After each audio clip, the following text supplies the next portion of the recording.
Hey fam, it is Monday. It's 8:30. That means it's time for Conversations with Teresa. I am your host, Teresa Aline, and as always excited to be here with you. I gotta say, it's been some time since I've actually sat down to record a live podcast of Conversations with Teresa. And I could say that it's because I was just busy doing things because that wouldn't be a lie, but it really wouldn't tell the whole story. The truth is, and this goes along with my title, I went quiet because life got loud. And so I didn't lose my passion or my purpose. I obviously still care about the podcast and about encouraging women.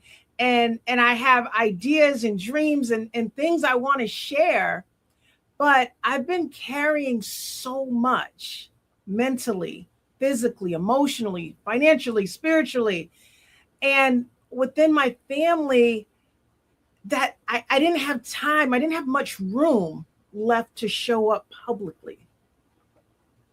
And I'm not sharing that, for you to feel sorry for me. We're all going through stuff.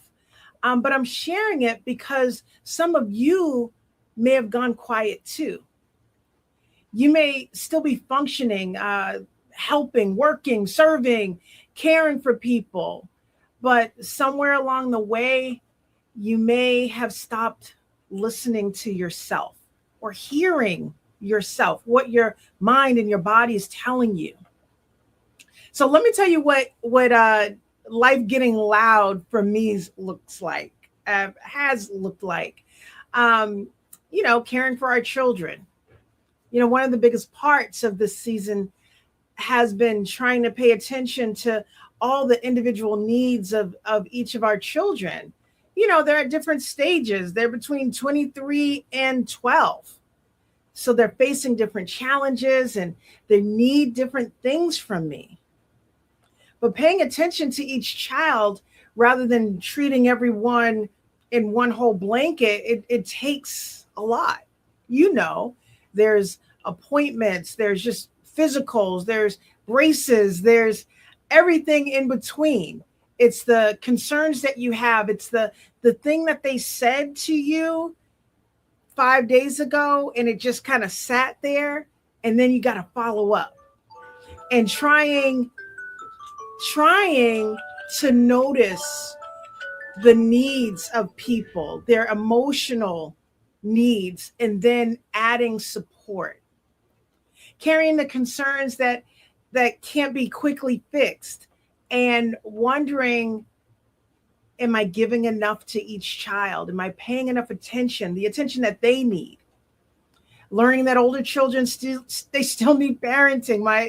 Our oldest, grown and married, out of the house, but he still needs stuff. I love being a mom, but love doesn't remove the weight of concern. And sometimes love makes you carry things in your mind, even when you're not actively doing anything about it. I'm learning constantly, it seems like, that loving my children, it doesn't mean that I can solve everything for them. And I mean, I knew that, but sometimes you just think that you can without really thinking. I don't know how to describe it, but um, I can be present, I can guide them, I can advocate for them, and I could seek to help them, but I can't carry every outcome. And again, I know that in my head, but sometimes in my heart, I just keep trying. And I'm sure that you do the same thing.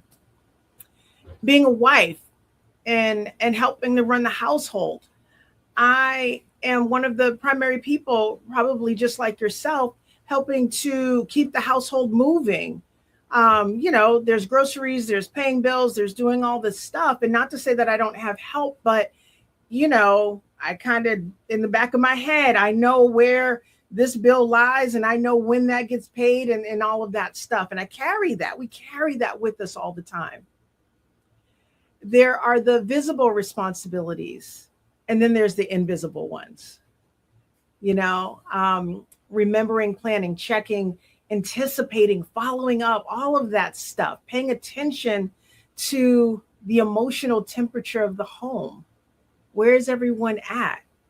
Are we interacting? What about our family time? All of that stuff. Carry consistently. And then, my husband, who is absolutely amazing, but also making sure that he is taken care of, that he's not carrying more than he needs to carry. He takes such good care of this family, but I want to make sure that I show up for him too. I want to be attentive. I want to be attentive to him and to our marriage, and knowing that he's doing what he needs to do. I know that I can't be the healthy wife while continuing to ignore what's happening inside of me. I saw this somewhere, this line: being dependable does not mean I must endlessly be available. That's tough. I want to be available. We want to be the great mom, the great wife, the great friend, but we don't always have it. My physical and emotional needs, while I was paying attention to everyone else, my own body and my emotions were asking for attention too. And I don't always hear that. Perimenopause and hormonal changes, brain fog, fatigue, inflammation, discomfort. My knees, I done told you guys a whole bunch of time. Walking down the stairs is not always fun. On top of that, the emotional changes, just even the motivation and energy. I don't always feel like myself or the self that I want to be. The impact that those changes have, they affect my confidence at times. When your body changes, your energy shifts, and your mind doesn't always feel as sharp as it once did, it can affect your confidence. And you start questioning your abilities that like you once took for granted. Needing a different pace doesn't mean that I've lost my ability. But again, it's one of those things that I know in my head, but when the time comes, I don't always feel that way. But I know that I have to learn how to work with the person I am today, with the work, how to work with the woman I am today, with the body that I have today, with the mind that I have today. It's not easy, and you guys know that. Financial pressures. We have financial concerns in general, right? I mean, my gosh, have you guys been to the grocery store lately? The prices are redonkulous. It's not even ridiculous, it's redonkulous. And then figuring out, am I really going to pay that much for this 1-2 bag of groceries? Right? There's a lot that's going on. And you're trying to care for family and make sure that they have the things that they want and build a business and fulfill their responsibilities and determine what's the next steps, and all of that stuff becomes a lot. And I don't have every answer, but I know that I can't be allowed to, that it can't consume me in the sense that I'm convinced that I'm failing. All of these areas, they require wisdom, they require planning, they require all of this stuff. I'm not failing, and there's nothing to be ashamed of. But again, it's in my head pretty clearly, but sometimes in my heart, I feel like, oh man, this isn't working out. And then I think about ministry. When the thing you love also requires something from you, it deserves its own section, because ministry is not simply like another obligation that I do. It's something that I love. It's so significant a part of my life. And ministry is, I don't mean ministry in the sense of, oh, I need to go and I need to speak to this group of people or things like that. Ministry is right here in the house. It's a conversation, it's a phone call, it's serving, it's encouraging, it's supporting families, it's talking with teenagers, talking with young adults, people who are my age, all of that. And I want to be present. I want to be. But it can be really difficult to set boundaries because it takes a lot, but it's also something that I want to give, right? And so there's that tug of war. I love ministry. I love the people that I get a chance to be around, I get a chance to encourage, and they encourage me. But it does take a lot. And then I have to start asking myself questions like, how much can I realistically give in this particular season? And then what does God actually ask me to do? And then what am I trying to do? Are there times when I'm feeling guilty? Guilty is not usually my struggle, but I do want to serve. And so then when I see someone who's hurting, I want to be able to give, but then I also have to think about, how is this going to affect every other part of my life? What I have to ask myself questions like, what should I continue? Excuse me.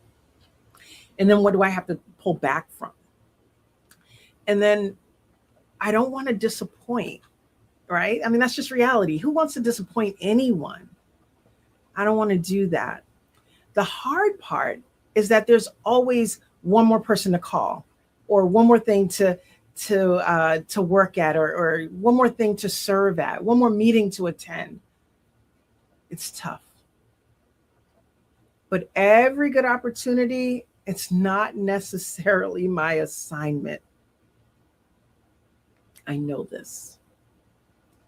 Heart says something different all the time. It's difficult. It's hard. And I wish I could say that stepping back would be easy. It's not. But again, if you are in this world, you know what I'm talking about. I'm learning that pulling back, and I've been learning this. I think just again, right now in this season, it's sometimes things are blaring at you, right? So that it's super, I can't say clear, but it's louder, right? And I'm hearing that pulling back from something doesn't mean that I don't care. It doesn't mean that I care. It does mean that I care enough just to be honest about my capacity. That word capacity has been coming up over the last couple of months, and it's tough. So I have to come to the realization that these are tough times. These are tough times for me to deal with. And I got to think about, in this season and in my capacity, what is it that God has given me? And what am I trying to take on myself? And then let me tell you about my friend Christine. It's interesting. I mean, we talk all the time. We send each other texts and different things like that. But she knows me so well. So recently we got together, and we just went and said we didn't have anywhere that we needed to go or wanted to go. We legit went and got some Ben and Jerry's ice cream from Target, and we went to the graveyard where my family, my mom, my dad, and my two brothers are. And we just sat there and talked. But as soon as we parked, she says, real talk, I'm concerned about you. And I was like, oh, okay, I got it. So I'm all in, and she knows all the different things that I've been going through and feeling and things like that. And she didn't speak to me as though I was simply making like poor choices, or that I was failing to manage my time, or or anything like that. She knows the load that I have is heavy in particular right now. And she understood that what I was carrying was real and that none of it was easy. It What she said after that, or just even through it, she's super, super compassionate, non-judgmental, but lovingly, she just pointed out that I have to take care of me, and that she wished that she could do more. She was like planning this weekend away and things like that, and which is awesome, and I'll take it. Just in case you're watching, Christine, I'm definitely gonna take that. But really making me sit and listen and hear her say, you've got to take care of you. She's heard all of this time what I've been doing and how I've been taking care of everyone else and things like that. And she's like, but what about you? And she could see that I had become so busy that I didn't fully recognize that I wasn't. And it's priceless. It's priceless to be able to have someone say that to you in your face. And it wasn't always easy to hear, like what she was saying. Like I knew it again in my head, I knew it. But then if I know it, what am I going to do with it? I don't always know how to take care of me. And again, she wasn't saying it to be criticizing or anything like that. She was just like, I see how much you're carrying, but you're getting lost inside all of it. And sometimes we need someone who can hold two truths at the same time. That your load really is heavy, but you can't afford to abandon yourself. So I hope that all of you have a friend like Christine who can kind of stop you and help you to realize what's happening. And she didn't have a magic wand. She didn't have, okay, just do this, do this, do this. But she did make me stop and realize, like, I've got to pay attention. I love that. I thank her so much for that.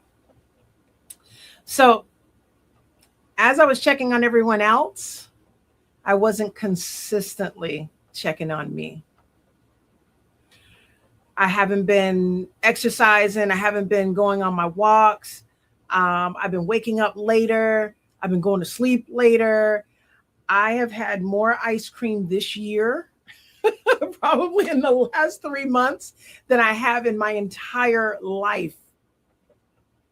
It's amazing. And I'm smiling not because it's funny. It's literally amazing to me, but I'm trying. And I honestly can say that I'm doing, but sometimes it can feel like I'm not doing enough. But that's okay. It doesn't have to stay that way. I have no intention of it staying that way. And I'm saying all of this because I want to make sure that you feel heard, that you feel seen, that you feel like you are not the only one going through all this stuff. We are still incredibly capable women who know stuff, who's been through stuff. Our intelligence is still there. Yeah, it might have a little brain fog, but that's fine. We can fight through this. And I'm not talking about fighting tooth and nail. I'm talking about finding that friend who's going to tell you, I need you to take care of yourself. Understanding that our brains and our hearts don't always connect, but I got to do something about it. And again, I'm here because I want to make sure that you are making room for your life, for your friendships, for your restoration. Self-neglect does not always look dramatic. And sometimes it looks like being responsible or useful or loving or available to everyone else while we quietly become disconnected from ourselves. We don't need to be that way. Our family, yes, they need us, but we need us. We need us too.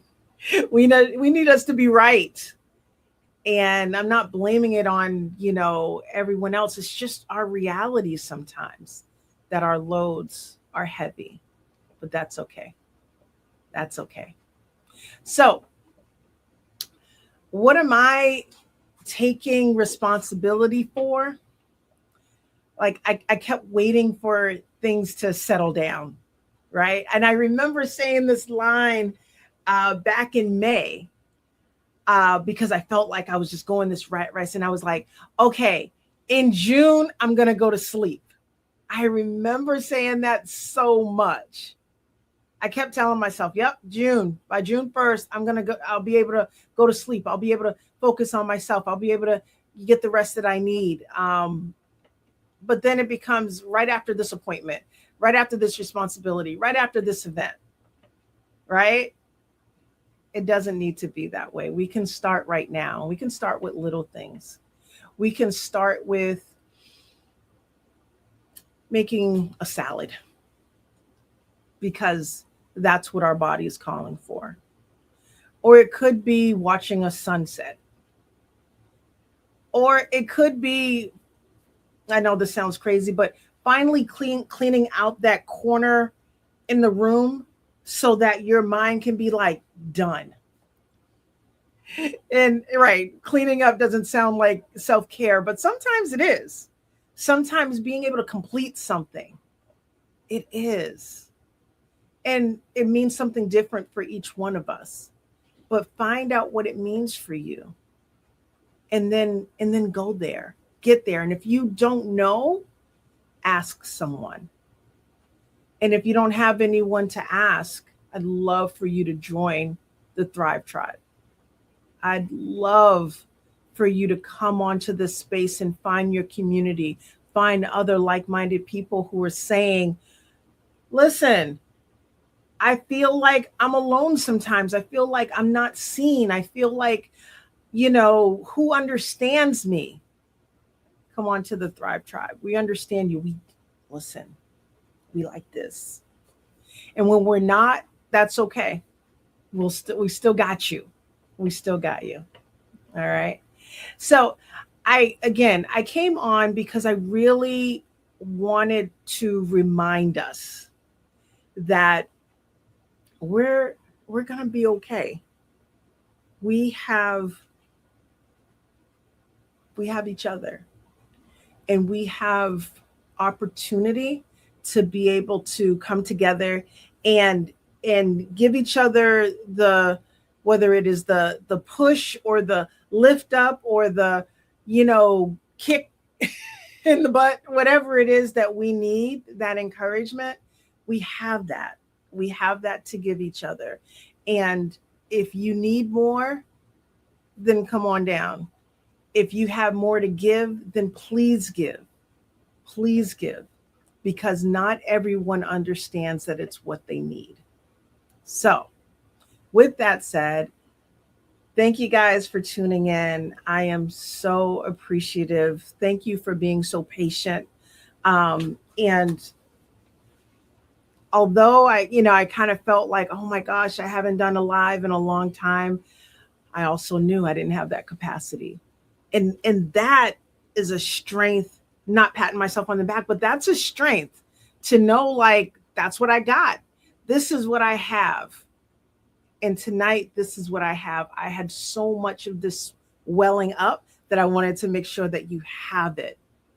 So when you see me on the street, when you call me or whatever, you DM me or whatever, know that I am here praying for you, thinking about you, lifting you up, and you are in my thoughts and in my mind. And with that, I'll be right back here, God willing, next Monday, 8:30 for Conversations with Teresa. I'm your host, Teresa Aline, and I look forward to seeing you guys again. Peace out.